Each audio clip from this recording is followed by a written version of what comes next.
அனைவருக்கும் வணக்கம். ரிஷபராசி மிருகசீரிஷம் நட்சத்திரத்தில் பிறந்தவர்களின் குணாதிசயங்கள் சொல்லிட்டு இதில் பார்ப்போம்.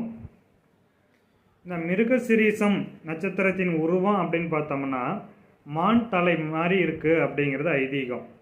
இந்த ரிஷபராசிங்கிறது எருது. அந்த எருதுங்கிறது ரொம்ப சாதுவாக இருக்கும். மாடு அப்படின்னா பசு அப்படின்னா சாதுவாக இருக்கும். இந்த மிருகசீரிஷம் இருக்கு இல்லையா, இது வந்து பார்த்திங்கன்னா மான் தலை மாதிரி. அப்போ மான் அப்படின்னு எடுக்கும்போது பார்த்திங்கன்னா இந்த மான் அப்படிங்கிறது ஒரு பொருள் வேட்டையாடும் போது, ஒரு விலங்கை ஒரு விஷயத்தை வந்து வேட்டையாடுறது அப்படிங்கிற இடத்துல அது பயந்து ஓடும். பயந்த சுபாவம் இந்த மானுக்கு அதிகம். அப்படிங்கும்போது பார்த்திங்கன்னா இந்த மாடு அப்படிங்கிறது பார்த்திங்கன்னா ரொம்ப எல்லா இடத்துலையும் பார்த்திங்கன்னா சாதுவாக இருக்கும். அப்போ இவங்க இந்த சாதுவான இடங்களில் தான் இவங்களுக்கு பிடிக்கும். இப்போ ரொம்ப பொறுமைசாலியாக இருப்பாங்க.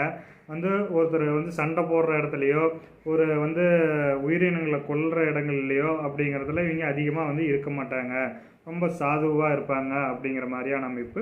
நிறைய விஷயங்கள் இவங்களுக்காக ஒரு விஷயங்கள் வேணும் அப்படிங்கிறத ஒரு பொருள் எடுத்தால் அதில் கலைச்சி எது பரவாயில்ல எது நல்லா இருக்கும் அப்படின்னு ஒரு வாட்டி 2 வாட்டி ரொம்ப கலைச்சி எடுத்து அதை செலக்ட் பண்ணி எடுத்துக்குவாங்க. ஒரு விஷயங்கள் பேசுகிறது கரெக்டாக பேசுவாங்க. இது செவ்வாயோட நட்சத்திரம் தான், வேகம் தான். ஆனால் இது ஸ்திர ராசி எருது அப்படிங்கிறனால நிறுத்தி நிதானமாக பேசுவாங்க. நல்லா அழகாக பேசுவாங்க. முக லட்சணமாக இருக்கும். ஏன்னா சுக்கிரனோட வீடு இல்லையா, நல்ல முக லட்சணமாக இருக்கும். வசீகரமாக இருப்பாங்க அப்படிங்கிற மாதிரியான அமைப்பு. இது மாதிரி இன்னும் சில வீடியோகள் பார்ப்போம். நன்றி, வணக்கம்.